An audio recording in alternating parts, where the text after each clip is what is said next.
சிந்து பைரவி சீரியல்ல அடுத்த வாரத்துக்கான எபிசோட்ல நம்ம சிந்து இருந்துட்டு நடந்து வந்துட்டு இருக்காங்க.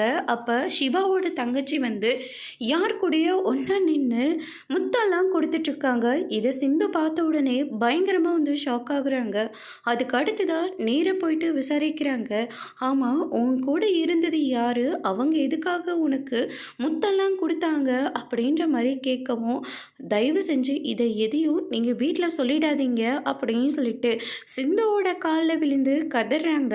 ஆனால் சிந்து இருந்துட்டு இது இப்போவே நான் டாக்டர் கிட்ட சொல்ல தான் போகிறேன் அப்படின்ற மாதிரி வந்து சொல்லிட்டு சிந்து வந்து ரொம்பவே கோவமாக போகிறாங்க.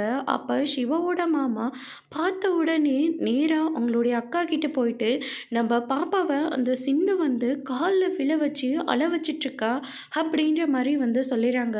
அதனால் அவங்க ரொம்பவே கோவப்பட்டு, உனக்கு எவ்வளோ தைரியம் இருந்தால் என் பொண்ணவே உன் காலில் விழ வச்சிருப்ப, அவளை என்னடி சொன்ன அப்படின்னு சொல்லிட்டு, உனக்கு என் பொண்ணை அழ வைக்கிற அளவுக்கு உனக்கு திமிராயிடுச்சா அப்படின்னு சொல்லிட்டு சிந்துவை போட்டு அடி அடின்னு அடிக்கிறாங்க. கழுத்தை பிடிச்சி வெளியவும் தள்ளுறாங்க.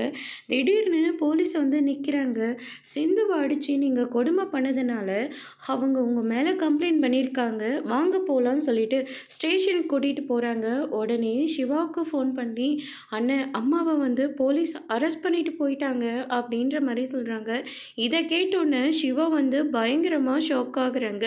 சிந்து தான் கேஸ் கொடுத்துருக்காங்கன்னு தெரிஞ்சால் சிவா என்ன முடிவெடுக்க போகிறாங்கிறத வரப்போகிற எபிசோடில் பார்க்கலாம்.